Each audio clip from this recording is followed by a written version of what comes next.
What up, guys? I'm Comicnizer, and today I'm going to be doing a little video about DC, mainly the DC Cinematic Universe. So, before I get started, I just want to say I am not hating on DC.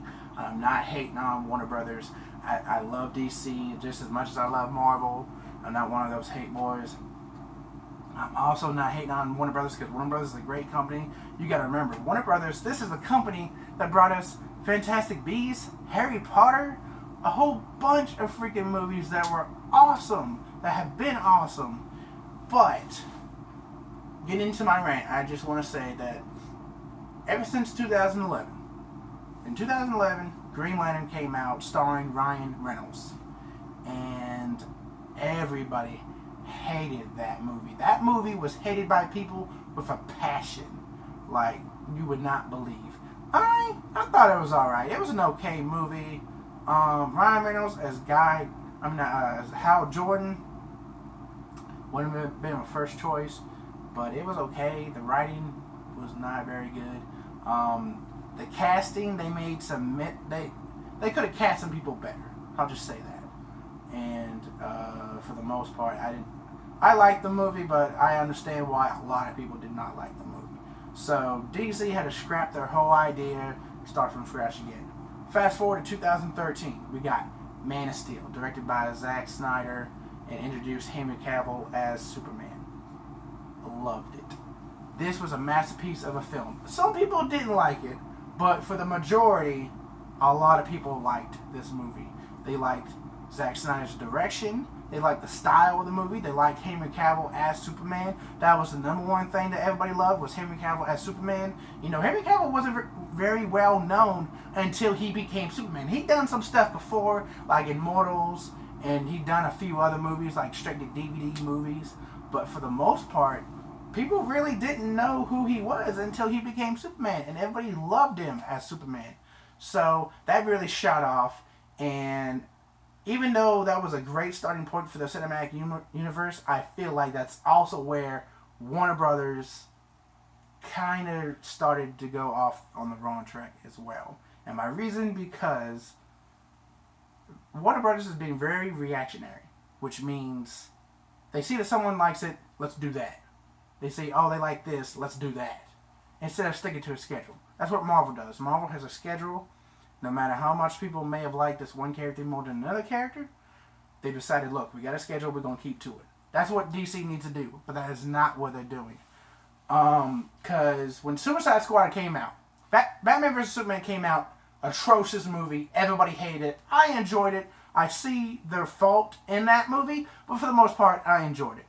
But a lot of people did not like it. It was not well received by critics, by the fans. It made a lot of money, but it just, no one liked it. And then Suicide Squad came out. Suicide Squad, more people liked it more than they liked Batman vs. Superman, but it still was not well liked.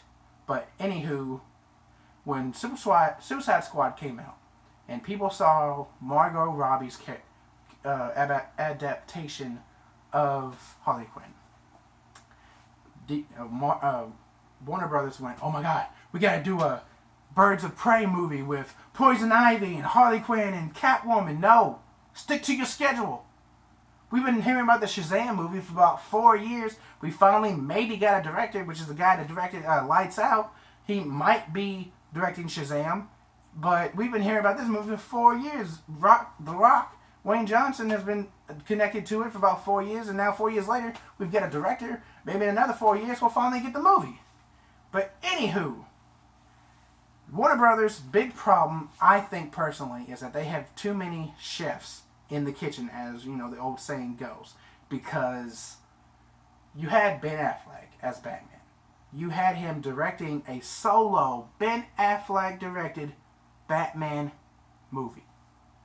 And now, because I don't know what actually happened, it's all speculation, but I think Warner Brothers dicked him around, was trying to make him do what they wanted to do instead of letting him do what he wanted. Because, you know, Live by Night, it was an alright movie, but it did not do well. It was not well received. It's gonna bomb. I'm pretty sure it's gonna bomb. So I guess Warner Brothers doesn't have as much faith in Ben Affleck as they did. And so they started poking at him and trying to tell him to do stuff. And I think that's why he doesn't want to be Batman anymore. Now, he hasn't come out and officially said this, but I feel like he doesn't want to be Batman anymore. And I think the feeling might be mutual. I think Warner Brothers doesn't want Ben Affleck as Batman anymore because of all the crap he's been giving them, because of all the crap they've been giving him. So now that puts it into question. When this Batman movie comes out, will Ben Affleck even give an effort into being Batman? Or are they just going to scrap that movie as well and just let him out of his contract? But I feel like that would cost them more instead of just letting him, play out his contract. But anywho, now you got Matt Reeves is supposedly in talk to direct, which Matt Reeves has done quite a few great movies. He hasn't done anything too big, but he's a very well-talented director. I think he could do a great job. But now we're hearing that they got into a heated argument, and so now Matt Reeves probably won't even direct. And so once again, too many cooks in the kitchen. Warner Brothers and DC have got to appoint one person, and one person only, to do this movie universe. And I don't see that happening anytime soon. I hope it does. Because, like Kevin Feige, he does a great job over there at Marvel. Maybe they can reach out to him and get some tips from him. Because Marvel does not want DC to fail. Marvel wants DC to succeed. And the reason why is because if DC succeeds, Marvel will succeed as well. Because then that makes good competition for each other. They're not really going to take business away from each other. Because they're both superhero movies. So I don't see the point of them wanting them to fail, but they just got to sit down and maybe it would be best. Maybe it'd be best to let Wonder Woman come out, let Justice League come out, and then just scrap everything and just start all over again. But I feel like they're too far now to do so. So maybe they just should try to stick to the schedule they got. Justice League comes out. Wonder Woman comes out soon. Wonder Woman comes out in June or July. It comes out this summer. I'm looking forward to it. I've talked to a few people, and I've watched some people on YouTube who have connections, and they're saying that it's a pretty good movie. They think it'll do well.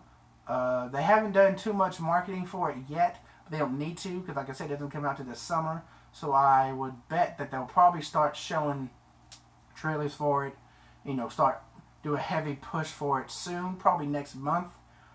And then you got Justice League that comes out in November, and I'm not sure on how that movie's going to turn out. I hope it turns out good. It sounds like it has the premise to be a great movie, but then again, so did Batman vs. Superman, so I guess we'll just see. But anyways, you guys, that's going to be it for now. I'm not going to ramble on anymore, but I want to know what you guys think about this whole Warner Brothers DC cinematic universe. What do you think is wrong with the universe? What do you think they're doing that is making it so bad that no one likes what they're doing? Everybody just thinks they're crap. What do you think's going on?